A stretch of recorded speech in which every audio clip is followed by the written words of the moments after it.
All right, thank you for staying with Daybreak. Honorable Kositanya mentioned that I will give you a chance to respond and direct question. Is there rebellion in Jubilee? There is no rebellion in Jubilee. Where's the unity of purpose then?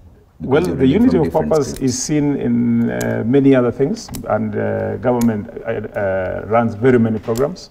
But the only problem we have is with the BBI. That is where we are expressing our democratic rights. Your party leader doesn't have a problem with it. Our party leader doesn't have a problem. But us as individuals, and not as a group. Don't you trust him?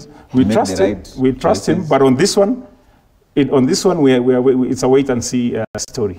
So there's a caveat to it. There's a caveat. There's a caveat to it. We are going to wait and see, because we hear so many things. It's going to come with a tsunami. It's going to come with what? So many things, threats and ultimatums and all. So we want to wait and see. Once it is out there in public, then we will know. In a country where our threshold is 50+1, don't you feel like half of the country will always feel marginalized? Isn't there a reason to make sure that they also feel included? 50+1 is a very thin threshold. And that is why, Trevor and Zinzi, I said, inclusivity has to start with us in the mind, with an individual. When you go and run for an election, know that if you are two, there has to be one winner. So either you are the winner or the loser. First, let us start by accepting losing elections or winning. Accepting the win, there's a winner and there's a loser. That way, we will not galvanize the country. From election, how we get into violence is because we first refuse to accept that the elections were free and fair. We refuse to accept that we have lost. And then we go and get our troops and say, we must have our victory has been stolen. When in fact you have no proof.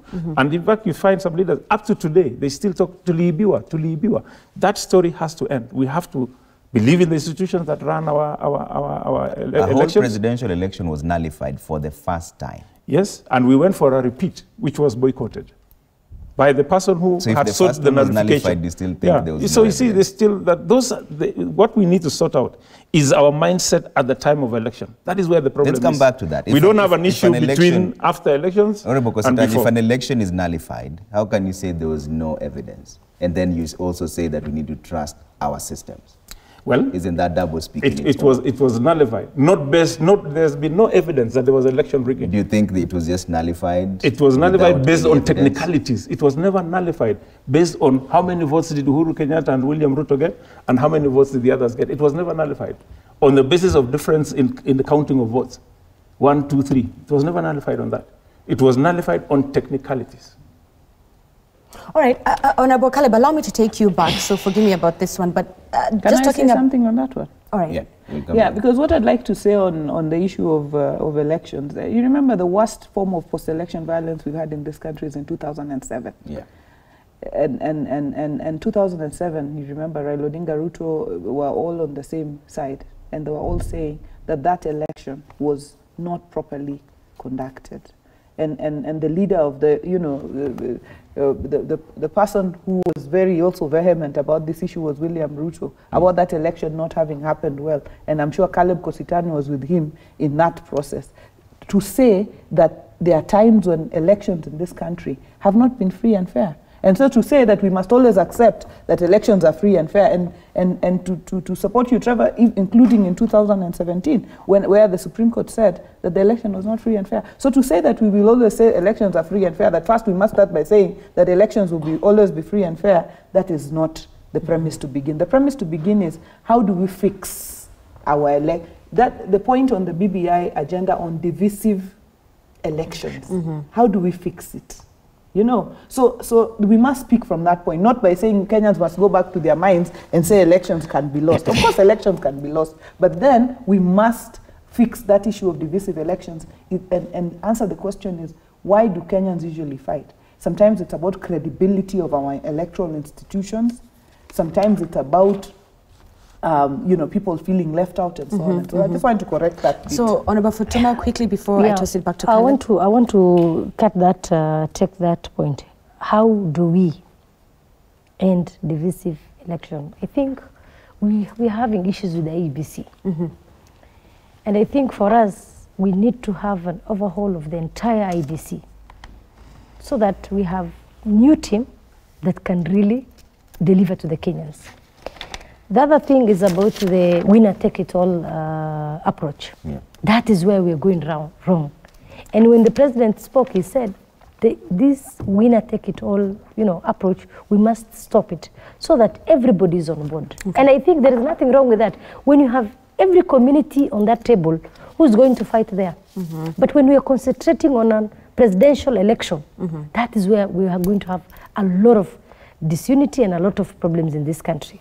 All right. Honorable Caleb, allow me to take you back because I need clarification on this matter. Whether it is the BBI, Punguza, or the handshake, Jubilee clearly has been seen to be divided. There are those who are always agreeing on one thing as opposed to those who agree on the other. And it's expected in any political party. But nevertheless, does Jubilee have a disciplinary within its own political party? Is it there, or is there a lack of it? Well, it is there. We have a disciplinary committee within the party. Is there a lack of it? But right now, we have not seen any reason to call anybody for any disciplinary hearing or action. In fact, there's a group of leaders whom you are forgetting. None of our governors in Jubilee have spoken in support or against BBI. They have their own unit called Ugatuzi, yes, which they have launched. Yes. The governors. Yes, the governors. Yes. So this is an open thing. Let everybody bring in their views. Let everybody bring in their views. Once we have all of them, we put them together, and then we will select the best. But it is not that it is something that is going to be a must support. This is not a must support. This is where I will exercise my conscience. I will say the way we said it in 2010, and we have been vindicated. There are problems in this constitution. Let us first rectify it before we pass it. But we passed it. And we can see that the problems that we spoke about and many others have emerged. So it's an issue about democracy. It's about accepting my views. As well as you market yours, I also accept my reservations to your views. Okay. So Jubilee individuals within the party don't... They are at liberty to exercise their democratic right to take whatever position they want to take, because at the end of the day, we have not reached the tail end of this process. Fatuma is not having it.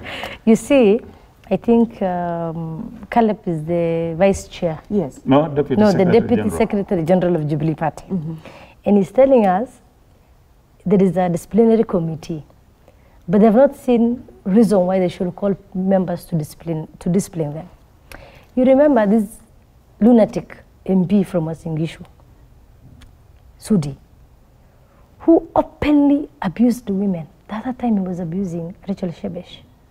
You see, he was openly abusing the first family, the president. And you're telling me they have not seen the reason to call Sudi and respond to that. Even you have to withdraw the lunatic part of it, because then you're also abusing him. I withdraw. But really, you see, we have such kind of members from Jubilee Party. And you're telling me there is no need of calling those MPs to come and respond to those. And those are the same ones dividing Jubilee. Again, he's telling us it is democratic. How is it democratic when you're openly rebelling and going opposite of your party leader? Our party leader tells us this is the direction. Why is it so hard? Why can't we sit and ask him, no, this is how we feel. This is the way. Why are we going to rallies and funerals and talk ill and bad about his process? Why are we undermining his legacy? Why are we fighting him inside even the parliament? Okay. Why? There is total dishonesty in this, and I think we just need a honest leadership in Jubilee, because as much as right now see ODM, there is discipline in that party. If the leader tells them, this is how I want, that is where they go. Okay. If they have issues, they sit and agree. But that's not what we have. A good example is just the Kibra by-election. It's open, and we see the kind of blackmail and undermining of the president that we saw. So, Mheshimiwa, I think you're not honest. We just need to be honest. I think Trevor and Zinzi is very interesting when you hear leaders saying that I don't know what democracy means to them. And I think it's something new to Kenyans that you may have a party leader who has a certain position, and you have party members who are not of the same position as the party leader on some issues. And I think that is how democracy is. We are not locked in a pot whereby when the party leader closes the lid, then we are all set in to boil. We will exercise our divergent views, and we meet with our president and he has no problem. Deal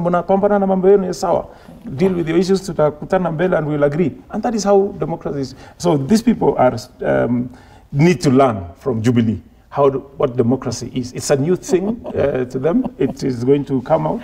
And I think she has made a point about, and I think that is a very serious point. Our president is not blackmailable. Uhuru is not said to be blackmailed to take any position, especially on the Kibra by-election. Uhuru is the president of this republic. He is the party leader of Jubilee. We have a Jubilee candidate in Kibra. The way ODM have their candidate, there is no Ruto candidate, there is no so-and-so's candidate. So I think people should get out of this hangover that there is an issue within the candidature of Mariga in Kibra and let them continue with their elections, their campaigns, and may the best person win. But I need them to respect our president. Our president is not a weak president. He is not blackmailable. He is in charge. And if he has any issue with anybody, he has the full control of government and he can summon anybody that he feels has wronged him or has gone against the party manifesto or party rules, and he's at liberty to do so. So as it is, Jubilee, we are democratic, we're moving on well, we have no issues. I'd like to hear your views on the parliamentary system and the presidential system. Which one do you think works best? I think parliamentary system is something that has been tried before. And where I sit, I believe that cabinet secretaries should actually be members of parliament. If they are not members of parliament, they should be within parliament, because as it is now, we're having very many issues with cabinet secretaries who have never been in public service. And when we call them to parliament, at times they ignore the summons. Yet, when they are summoned to parliament, they are being summoned by the people. They are in cabinet because we, members of parliament, sought votes and were elected by the people, and we speak on issues. A lot of the questions that you see members of parliament raising are issues that are facing them on the ground or facing the people who elected them. Like as we speak today, I saw I was added to a group by the census enumerators who participated during the census. They haven't been paid up to today. And those are young graduates. And there was a budget for this. And there was a budget for this. There's a huge demonstration that was being planned in Eldon, and I think it's countrywide that they haven't been paid. So very quickly, why haven't they not been paid? We do not know. We do not know. And last week, the MP for Dagoretti, KJ, asked that question in Parliament, and the CS Treasury is supposed to be in Parliament this week, I think, to respond to that. And we really want our youth to be paid, because it is the process of the census was budgeted for. Why haven't they been paid? Why they haven't been paid up to now? I don't know. I don't know whether they have been paid in any other country. No. And you see, this opens room for speculation, because I was seeing in the group I was added from, there was an issue. They were saying all other counties have been paid except this and that. But I thought, when I looked at it, it is across the country. Nobody has been paid.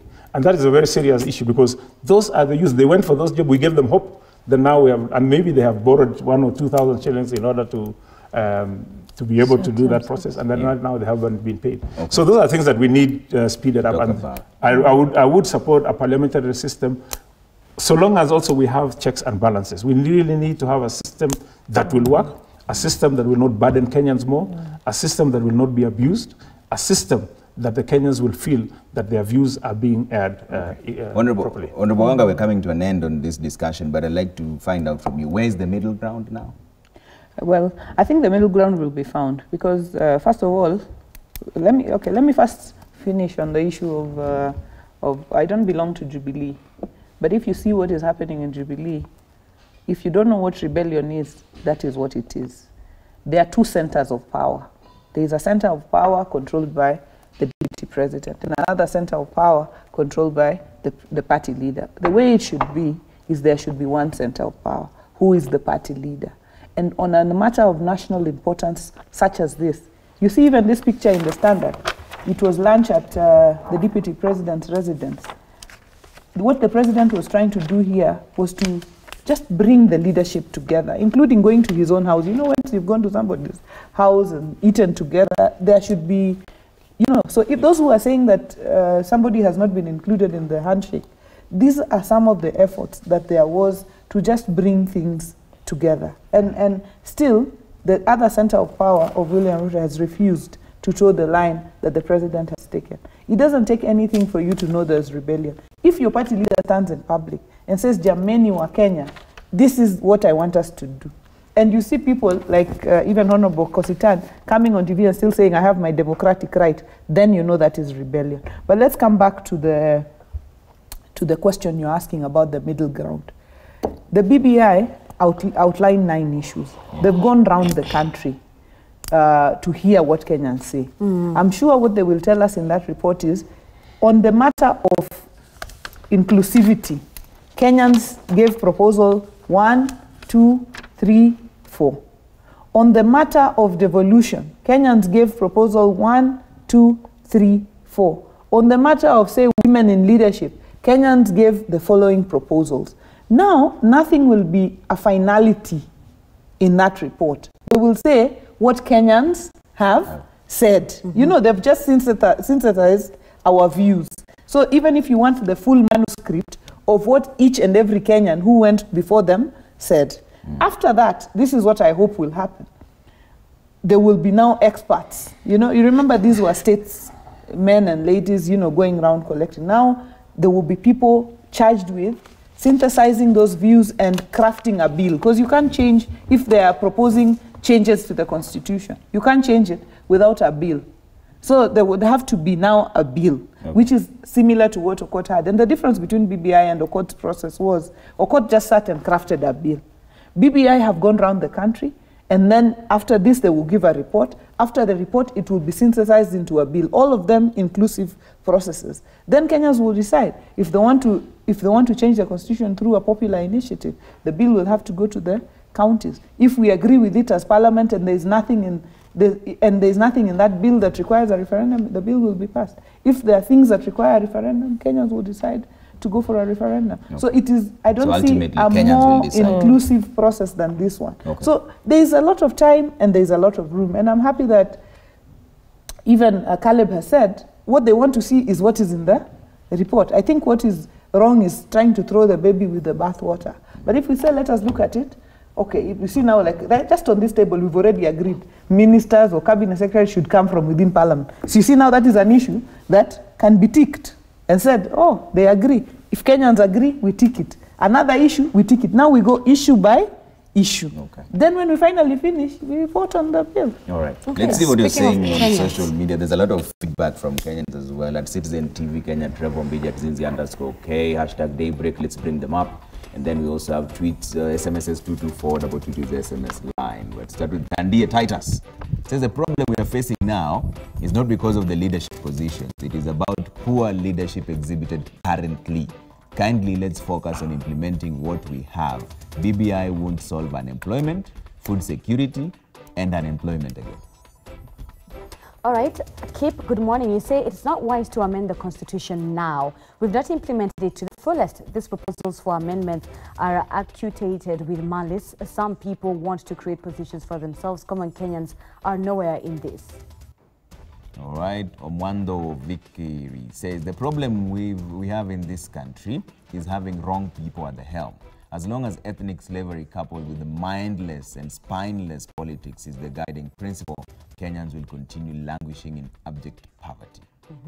So on Twitter, Isaac, you say BBI will divide this nation. No need for constitution amendments now. This is what Kenyans are saying. Manuel says BBI is a two-man affair. Okay. Eti, you say, I follow and support BBI and leaders should flow at the same tune. We need to save Kenya from a lot of things. All right, let's see. Isaac Mudusi again says BBI is worse than Punguza Mizigo. They want parliament to elect the president, who in turn nominates a prime minister, who then nominates a cabinet. I am sorry, but I can't trust people in parliament to decide who is to be my president. Okay. Cheer, you say the BBI project got doomed from day one by the fact that the cart was put before the horse. In that, its initiators did not start with bringing on board their respective team members, thus endangering anxiety, suspicion, and resistance in them. All right. Shonko Andrew says, I think Kenya has a system problem. We will not be speaking of amendments if all systems are rightfully put in place. Put the systems right and they will work for you. I will support any constitutional amendment that is tailored to support the right cause of the good of Wanjiku. Let's take a look at your SMSs, 22422. That's our SMS line in case you ever want to be part of this conversation here in studio. Cosmas from Vihiga, tell us your name and where you're watching from. Just say, our perceived political leaders are miles away from realizing the true meaning of national cohesion and integration. Their love for money and positions make them spew venomous discord that poisons the peace and tranquility of one nation, Kenya. Where are their national ethos and values? All right, let's see what else you're saying. Wanga from Tale says BBI is a secret political weapon of some individual forces to dislodge Ruto and to stop his 2022 ambition. All right, Priscilla from Kiambu, good morning. You're saying that if we're speaking of inclusivity, then why are we excluding Raila Odinga? Is he not a Kenyan? All right, Linus from Bungoma says the unity of Kenyans has always been addressed from a political point of view. That's why we've shamelessly failed all along. The idea of political inclusivity is doomed to fail since it does not address the issue of cohesion to the core. He continues to say that Kenyans shall be genuinely united if they can unconditionally rally behind a single national leader, irrespective of their regional, ethnic, or political affiliation. The guests in studio are all blowing their specific political trumpets. That's sad. All right, let's see. And you don't say who you are, but this is what you say. I think leaders are selfish. They rejected Punguza Mizigo because they know the truth. The price of tea is at 35 Kenyan shillings per kg, yet they spend more than 2,000 Kenyan shillings on lunch. They should not justify themselves, but deal with facts.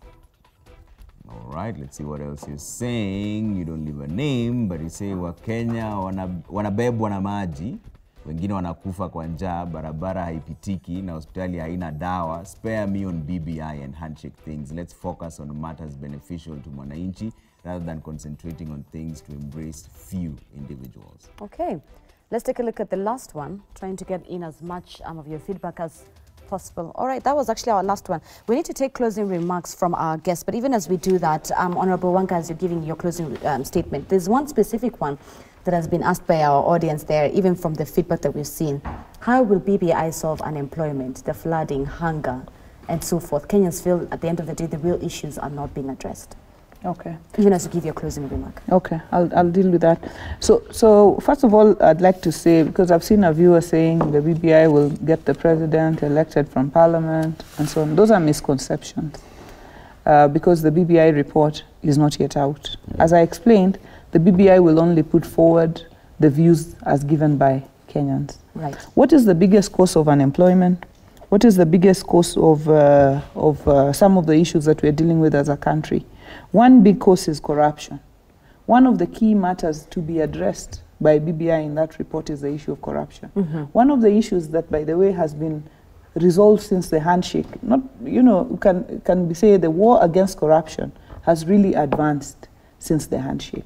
Because you have seen now the president actually taking action without feeling like it's the opposition pressing. You remember the last 5 years we were all saying NYS is being stolen, what is being stolen, but it was such an environment such that even the president, stuck to his guns on the other side. But we now have an environment where the president can fight corruption and nothing, nobody can say no. And that is one of the key. And if you want to know what is causing us the problem even of unemployment, the issue of corruption is at the top. Money that is supposed to be used to bring dams, Aror, Kimwarer, those are things that would change lives of people. But money that was supposed to be used for that was actually put in pockets of a few people. So if as a nation, if we don't handle corruption successfully, can we then say, is it fair to say that we blame it on the handshake then, if we don't handle corruption correctly? No, what we do is we provide an environment where the president can actually fight corruption. And that is what he is doing at the moment. The environment currently gives him room to do that. If we fight corruption, we will create employment. Our lives will change. Money that was supposed to go to corruption can now build infrastructure that create jobs for our people. Honorable Fatuma, your 30 seconds of closing remarks. You see... And please touch on your people who are currently grappling with floods. Okay, you see, handshake is not a party, yeah? You have to get that one right. What handshake will bring and what we saw handshake brought was a political stability. And once you have political stability, in terms of economy, this country will go far. donors will come, investors. We've seen investors. And that one will attract a lot of job opportunities to our youth. What I want to see going forward is we do not have a lesser 5 years of government. We do not have a lesser president. We have a president who we want him to finish his term and unite this country and bring unity among ourselves and leave a good legacy to our people. So if we accept, like, we have one leader in this country, I think we will move very far. Coming to the people who I really sympathize with, and I really feel so sad for them, because as a result of the flood, a lot of people died. I saw in Elgeyo Marakwet, there are people who were, died as a result of that. So let us, as a country, focus on the real issue. That is, let us be sensitive to our people and let us manage disasters. Let us not run when issues have come, but when we have time, we don't want to bring policies and we don't want to use the funding or the resources we have to help our people and stop these floodings. All right, Honorable Caleb, your closing remarks? Well, I think my closing remarks is that we need to focus on the big four agenda, especially the housing, which I think will sort out a lot of problems of housing and also create employment in terms of construction. But a key issue about solving the unemployment issue, which is very, very, very key, is we need to start focusing on Kenyans self-employing. We need to focus on those who are graduating from our TTIs, our polytechnics, and give them the financial support to go and start their own business. If I have become a welder, if I have graduated as a plumber, as an electrician, let me not go and look for, again, to be employed as an electrician, but let me go and start my own business and run, and there's a lot of work, plumbing, electrical. So that is one way of, for us to actually sort out the unemployment issue. Because the biggest problem with our unemployment issue is everybody has qualified for whatever field they're qualified in, and then they're running around looking for employment. We need to set the mindset of our people to start looking of a way of being employers themselves, of being self-employed. And that is what we need to focus on as a country. And I think the big four, especially the housing plan, is a big issue that will create a lot of employment, and from then on we can move on as a country. All right, thank you, Honorable Caleb Kositany, Soy Member of Parliament, Honorable Fatima Gedi, Wajir Woman Representative, and Honorable Gladys Wanga, Homa Bay Woman Representative. I hear some people saying it's Wajir. Is it Wajir or Wajia? Wajir. It's Wajir, right? Yes. Thank you very much for that clarification. Wajir is with an accent. Wajir is an accent. Accent. Guys from South Dakota. All right. And Frederick Okango from Punguza Mizigo, actually, is the Secretary General for Third Way Alliance. He says that BBI remains amorphous, confusing, duplicious, directionless, and unconstitutional task force with a predetermined outcome. Kenyans must reject it without any delay. So just because the Kenyans rejected Punguza Mizigo, Okango now is becoming too much. Trevor, you're adding oil to the fire. Tell him to take the emotions. Yes, we are done. Thank you so much for making time. See you in just a bit.